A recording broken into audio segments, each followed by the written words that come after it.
वाह, अब 2500 रुपए मिलेंगे और भाभी को 21,000 अलग से।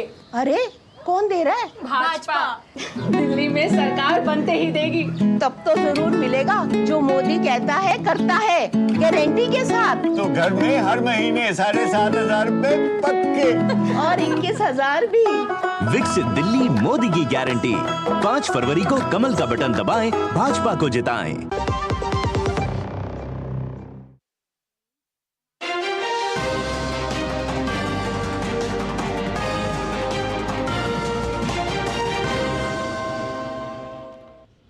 नमस्कार, रील न्यूज पर आप देखना शुरू कर चुके हैं समाचारों का बुलेटिन। मैं हूं लाल चंद्र सिंह। देखेंगे देश और दुनिया की तमाम बड़ी खबरें, लेकिन सबसे पहले इस समय की हेडलाइंस। एनसीसी पीएम रैली में प्रधानमंत्री का संबोधन। का युवाओं का सामर्थ्य बढ़ने से बढ़ा देश का सामर्थ्य। दिल्ली के करियप्पा परेड ग्राउंड में कैडेटों के रंगारंग सांस्कृतिक कार्यक्रम। महाकुंभ के अपमान पर घिरी कांग्रेस। खरगे के बयान पर भाजपा ने किया पलटवार। बताया सनातन विरोधी सोच। पूछा किसी और धर्म के बारे में कर सकते हैं ऐसी बयानबाजी। महाकुंभ में परिवार के संग पहुंचे केंद्रीय गृह मंत्री अमित शाह। संगम में पवित्र डुबकी के बाद की पूजा अर्चना। अक्षय वट का भी दर्शन पूजन। साधु संतों से भी मिले अमित शाह। आजादी के बाद समान नागरिक संहिता लागू करने वाला पहला राज्य बना उत्तराखंड। सीएम धामी ने लॉन्च किया पोर्टल। नियमावली भी हुई जारी। विवाह, तलाक और लिव इन रिलेशनशिप को लेकर बड़े बदलाव। वक्फ जेपीसी की बैठक में विधेयक में 44 संशोधनों पर विचार। बहुमत से स्वीकार किए गए 14 संशोधन। जरूरी समर्थन न मिल पाने की वजह से विपक्षी सांसदों की तरफ से पेश संशोधन खारिज।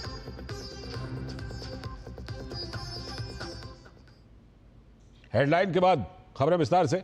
और इस समय सबसे पहली और सबसे बड़ी खबर वक्फ पर बनी जेपीसी से जुड़ी हुई। वक्फ विधेयक पर बनी संयुक्त संसदीय समिति यानी जेपीसी की आज दिल्ली में अहम बैठक हुई। इसमें 44 संशोधनों पर विचार किया गया। सदस्यों की तरफ से सुझाए गए 14 संशोधन जेपीसी ने बहुमत से मंजूर कर लिए। वहीं विपक्षी सांसदों की तरफ से पेश संशोधन जरूरी समर्थन ना जुटा पाने के कारण स्वीकार नहीं किए गए। उस 44 संशोधन को जेपीसी को सुपुर्द कर दिया गया था। जेपीसी की आज उस 44 संशोधन पे जो हैं उस पे एक एक संशोधन पे चर्चा हुई। इसके पहले हमने 6 महीने के सारे डिटेल डिस्कशंस के बाद सभी सदस्यों से हमने संशोधन मांगे थे। ये हमारी अंतिम बैठक थी। उसमें 14 क्लाजेज पे या 14 संशोधनों में संशोधन स्वीकार हुआ है। वो भी संशोधन मूव करने पे वोटिंग के बाद बहुमत के आधार। और अब बारी आज की एक और बहुत बड़ी खबर की। उत्तराखंड में आजाद भारत में समान नागरिक संहिता को लागू करने वाला पहला राज्य उत्तराखंड बन गया है। मुख्यमंत्री पुष्कर सिंह धामी ने मुख्य सेवक सदन में यूसीसी के पोर्टल और नियमावली का लोकार्पण किया। वहीं इसकी अधिसूचना भी जारी हो गई। पोर्टल पर यूसीसी का पूरा कानून हिंदी और अंग्रेजी दोनों भाषाओं में उपलब्ध है। पोर्टल के जरिए सर्टिफिकेट को डाउनलोड और वेरीफाई दोनों किया जा सकता है। अनुसूचित जनजातियों को छोड़कर संपूर्ण उत्तराखंड राज्य, साथ ही राज्य से बाहर रहने वाले उत्तराखंड के निवासियों पर भी यूसीसी लागू हो जाएगा। 26 मार्च 2010 से संहिता लागू होने की तारीख के बीच हुए विवाह का पंजीकरण अगले 6 महीने में करवाना होगा। वहीं संहिता लागू होने के बाद होने वाले विवाह का पंजीकरण विवाह तिथि से 60 दिन के भीतर ही करवाना होगा।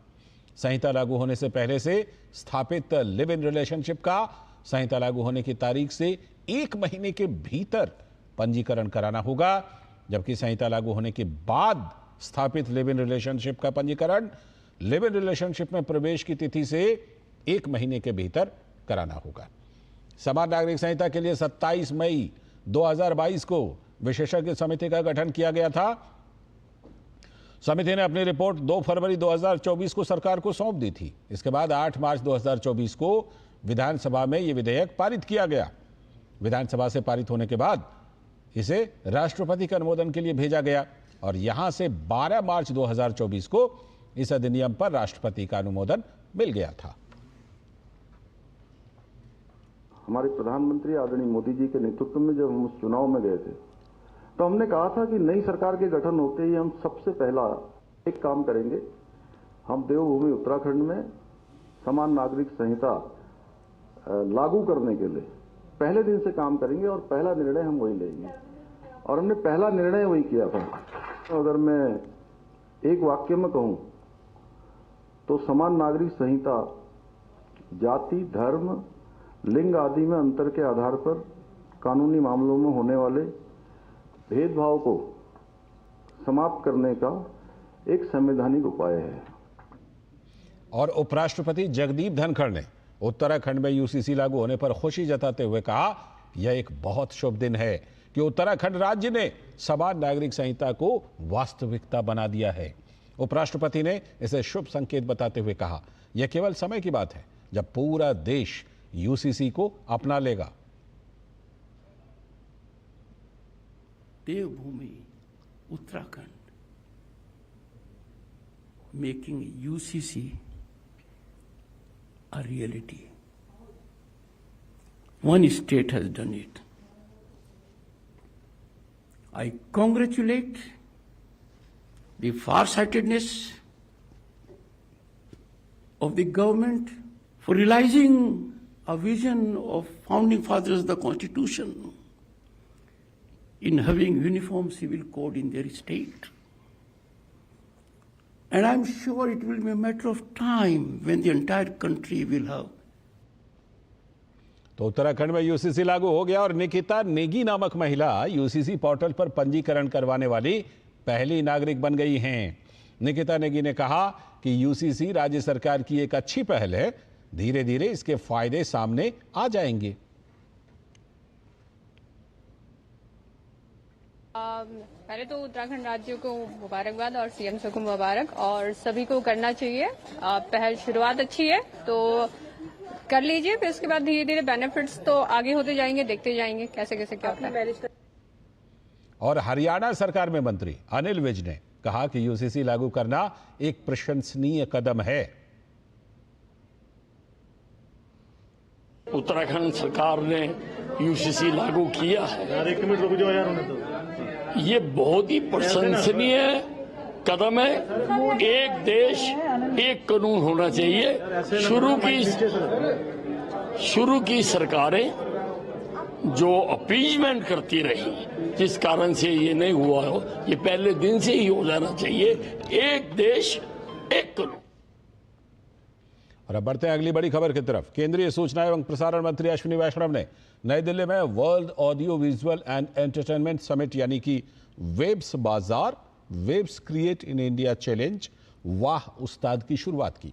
कार्यक्रम में संस्कृति और पर्यटन मंत्री गजेंद्र सिंह शेखावत, सूचना एवं प्रसारण सचिव संजय जाजू और प्रसार भारती के सीईओ गौरव द्विवेदी भी मौजूद रहे। केंद्रीय मंत्री अश्विनी वैष्णव ने कहा कि आगामी वेब्स से हमारे क्रिएटर्स को दुनिया भर में पहचान मिलेगी और भारत क्रिएटिव इकोनॉमी का कैपिटल बनेगा। प्रधानमंत्री जी ने बहुत क्लियर एक हमारे सामने लक्ष्य रखा था। जैसे वर्ल्ड इकोनॉमी में डाइवोर्स होता है इकोनॉमिक मैटर्स के लिए, वैसे ही क्रिएटिविटी के लिए वेव्स उसी स्तर का होना चाहिए। वेव्स का उद्देश्य रहेगा हमारी इस क्रिएटिविटी को, इस स्टोरी टेलिंग ट्रेडिशन को और नौजवानों की और क्रिएटर्स की इस ताकत को एक नया स्थान मिले, ग्लोबल रिकॉग्निशन मिले और भारत क्रिएटिव इकोनॉमी का कैपिटल बने। अब जो वेव्स जल्दी ही अनाउंस होगा वो दुनिया का पहला कन्वर्ज्ड ऑडियो, वीडियो और एंटरटेनमेंट का दुनिया का पहला समिट होगा। और अब आज की एक और बड़ी खबर। कांग्रेस अध्यक्ष मल्लिकार्जुन खड़गे ने महाकुंभ को लेकर विवादित बयान दिया है। उन्होंने कहा है कि गंगा में डुबकी लगाने से लोगों का पेट नहीं भरता है। अरे भाई, गंगा में डुबकी लेने से गरीबी दूर होती क्या? आपको खाना मिलता पेट को, तो ये लोग जाकर हजारों रुपए खर्च करके कंपटीशन पे डुबकियां मार रहे हैं।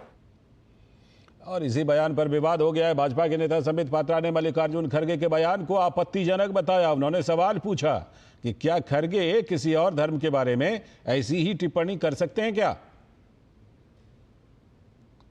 आज मल्लिकार्जुन खड़गे जी ने कहा, क्या गंगा में डुबकी लगाने से गरीबी दूर हो जाएगी? क्या गंगा में डुबकी लगाने से लोगों को नौकरी मिल जाएगी? क्या गंगा में डुबकी लगाने से लोग खुश हो जाएंगे और देश सही चलेगा? ये लोग हजारों रुपए खर्च करके पता नहीं क्यों गंगा में जाके डुबकी लगाते हैं और कंपटीशन करते हैं डुबकी लगाने की। मैं आज चैलेंज करता हूं कि मल्लिकार्जुन खड़गे जी और कांग्रेस पार्टी, राहुल गांधी और सोनिया जी किसी और धर्म की आस्था के विषय में ऐसा कह सकते हैं क्या? क्या वो कह सकते हैं कि इफ्तार पार्टी में जाने से गरीबी दूर हो जाती है? सनातन के खिलाफ इस प्रकार के बोल ये शर्मनाक है। और कांग्रेस अध्यक्ष मल्लिकार्जुन खड़गे के आपत्तिजनक बयान पर भाजपा के प्रवक्ता शहजाद पूनावाला ने कांग्रेस पार्टी पर जोरदार हमला बोला। उन्होंने कांग्रेस पर ओबीसी विरोधी होने का आरोप लगाते हुए कहा कि इस तरह के व्यक्तिगत हमलों का जवाब जनता कांग्रेस को देगी। प्रधानमंत्री नरेंद्र मोदी और अमित शाह जी पर जो टिप्पणी मल्लिकार्जुन खड़गे जी ने की, मोदी जी क्योंकि ओबीसी समाज से आते हैं तो उनको पापी कहना और उनको इस प्रकार से कहना कि ये आजीवन पापी रहेंगे, ये दिखाता है कि इनकी कितनी ओबीसी विरोधी सोच है। और एक व्यक्ति का, एक पार्टी का विरोध करते करते अब पूरे समाज को इस प्रकार से गाली देना, ये दिखाता है कि खड़गे जी और कांग्रेस पार्टी किस स्थिति में आ चुके हैं। इन व्यक्तिगत हमलों का जवाब जनता लगातार देगी, क्योंकि जनता के ऊपर और जनता के विवेक के ऊपर ये एक प्रकार से कुठाराघात और हमला है। और अब खबर छत्तीसगढ़ से। कभी घोर नक्सल प्रभावित इलाका रहा छत्तीसगढ़ का बस्तर जिला अब बदलाव की नई इबारत लिख रहा है। केंद्र और राज्य सरकार द्वारा किए जा रहे नक्सल उन्मूलन के निरंतर प्रयासों से अब इलाके की तस्वीर बदलती हुई नजर आ रही है। 76वें गणतंत्र दिवस के मौके पर यहां पहली बार सुरक्षा बलों के जवानों के साथ साथ ग्रामीणों ने भी तिरंगा फहराया। बड़ी संख्या में स्थानीय ग्रामीणों ने उत्साहपूर्वक तिरंगा फहराया और तिरंगे को सलामी दी। छत्तीसगढ़ के उप मुख्यमंत्री अरुण साव ने कहा कि हमारे सुरक्षा बल के जवान बहादुरी और वीरता से काम कर रहे हैं, इसीलिए बड़ी सफलता मिल रही है। ये सरकार विष्णुदेव साय जी के नेतृत्व वाली जिन संकल्पों और वादों को लेकर हम जनता के बीच गए थे, इन 13 महीनों में हर एक बड़े संकल्प पर हमने ठोस और मजबूती से काम किया है। देश के यशस्वी प्रधानमंत्री माननीय नरेंद्र मोदी जी के नेतृत्व में अमित शाह जी के साथ मिलकर नक्सल उन्मूलन को लेकर छत्तीसगढ़ में लगातार ठोस और मजबूती से कार्यवाहियां हो रही है और जो लक्ष्य निर्धारित किया है 31 मार्च 2026 तक देश और छत्तीसगढ़ को नक्सल मुक्त बनाने का, उस दिशा में लगातार कार्यवाही हो रही है। हमारे सुरक्षा बल के जवान लगातार बहादुरी वीरता से पूरी योजना से काम कर रहे हैं। बुलेटिन में आगे देखेंगे महाकुंभ से जुड़ी खबरें, लेकिन फिलहाल वक्त है एक ब्रेक का।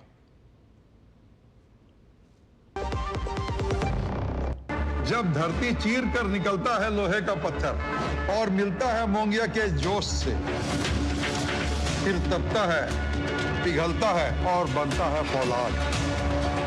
अब होता है सरिया सारी खूबियों के साथ। मोंगिया स्टील, मजबूत देश का मजबूत सरिया। स्वागत है ब्रेक के बाद। अब बात करेंगे दिव्य भव्य महाकुंभ की।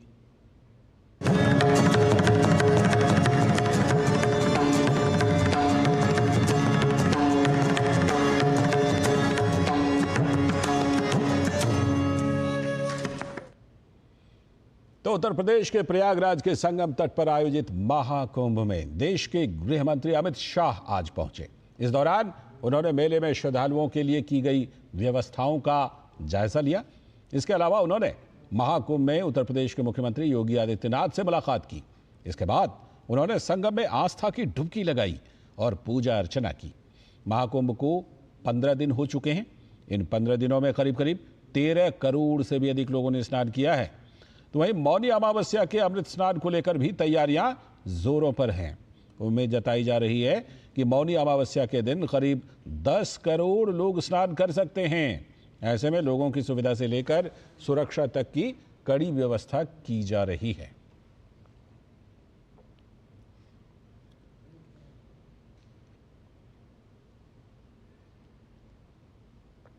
और प्रयागराज में संगम तट पर बाबा रामदेव ने अमित शाह को सनातन धर्म का गौरव बताया और इस समय को सनातन युग का गौरव काल करार दिया।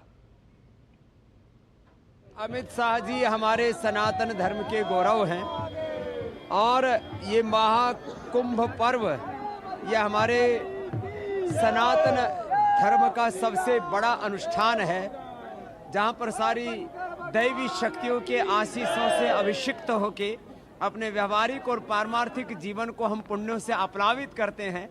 तो ये सनातन युग का गौरव काल है और ऐसे इस गौरव काल में जब सारे ब्रह्मांड से एक दिव्य अमृत वृष्टि हो रही है इस प्रयागराज में, इसमें देश के गृह मंत्री आकर के जब यहाँ के जल से अभिषिक्त होते हैं तो यह हमारे सनातन धर्म के लिए बहुत ही गौरव की बात है।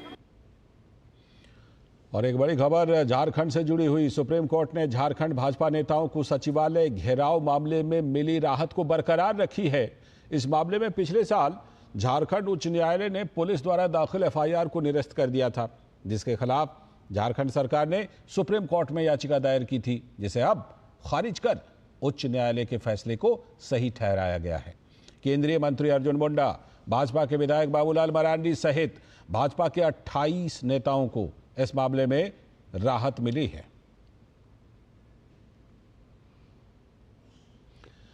आगे की खबरों में 30 जनवरी को होने वाले चंडीगढ़ मेयर चुनाव के लिए सुप्रीम कोर्ट ने इस मामले में चंडीगढ़ में, जैसा कि हम जानते हैं कि 30 जनवरी को मेयर का चुनाव होना है तो हाईकोर्ट की पूर्व जज जस्टिस जयश्री ठाकुर को पर्यवेक्षक नियुक्त किया गया है। मेयर कुलदीप कुमार ने पारदर्शी चुनाव के लिए ये याचिका दायर की थी, जिस पर सुप्रीम कोर्ट की तरफ से ये फैसला आया है। चंडीगढ़ महापौर का चुनाव होना है। सुप्रीम कोर्ट ने साफ किया है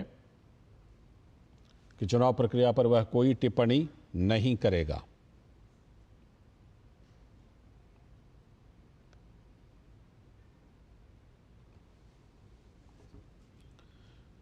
और बात अब कर्नाटक की, जहां के भाजपा के प्रदेश अध्यक्ष और विधायक बीवाई विजयेंद्र ने मुडा घोटाले को लेकर मुख्यमंत्री सिद्धारमैया पर जमकर निशाना साधा। उन्होंने कहा कि इस बड़े घोटाले का परिणाम निकट भविष्य में भुगतना पड़ेगा। तो वही मुडा भ्रष्टाचार मामले की जांच सीबीआई को सौंपने की याचिका पर आज कर्नाटक हाईकोर्ट में सुनवाई हुई। अदालत ने दोनों पक्षों को सुनने के बाद फैसला सुरक्षित रख लिया है।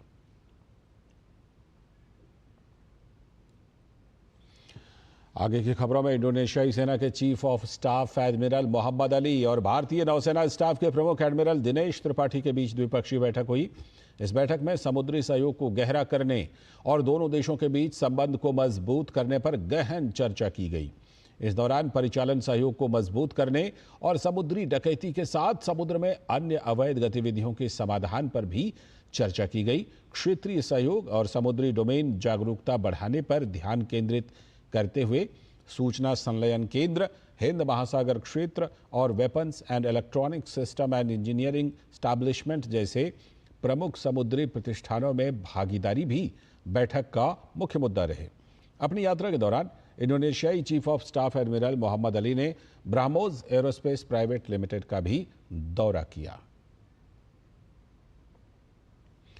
भारत ने इराक के कुर्दिस्तान क्षेत्र में जरूरतमंदों की मदद के लिए एक मानवीय सहायता भेजी है। विदेश मंत्रालय ने अपने सोशल मीडिया हैंडल पर जानकारी साझा करते हुए बताया कि इस कंसाइनमेंट में ब्रोंकोडायलेटर्स, इनहेलर्स और वेंटिलेटर्स शामिल हैं। ये सहायता कंसाइनमेंट नई दिल्ली से इराक के कुर्दिस्तान क्षेत्र के लिए रवाना हो चुका है, जहां इसका उपयोग श्वसन संबंधी समस्याओं से जूझ रहे लोगों की मदद के लिए किया जाएगा। लाओस में भारतीय दूतावास ने 67 भारतीय युवाओं को साइबर स्कैम सेंटर्स से मुक्त करवाया है। वे लाओस के golden triangle special economic zone में फंसे थे। यहाँ उन्हें धोखे से लाया गया था। स्थानीय आपराधिक गिरोहों द्वारा उन्हें गैर कानूनी काम कराने के लिए मजबूर किया जा रहा था। मदद का अनुरोध मिलने पर भारतीय दूतावास ने तुरंत कार्रवाई करते हुए इन युवाओं को निकालकर वियंतियाने में भारतीय दूतावास भेज दिया। साथ ही युवाओं को वापसी सुनिश्चित कराने का भी आश्वासन दिया गया है। राजदूत ने युवाओं को धोखा देने वाले एजेंटों के खिलाफ शिकायत दर्ज कराने की सलाह दी। भारतीय दूतावास ने लाओस के अधिकारियों से धोखेबाज तत्वों के खिलाफ सख्त कार्रवाई की भी मांग की।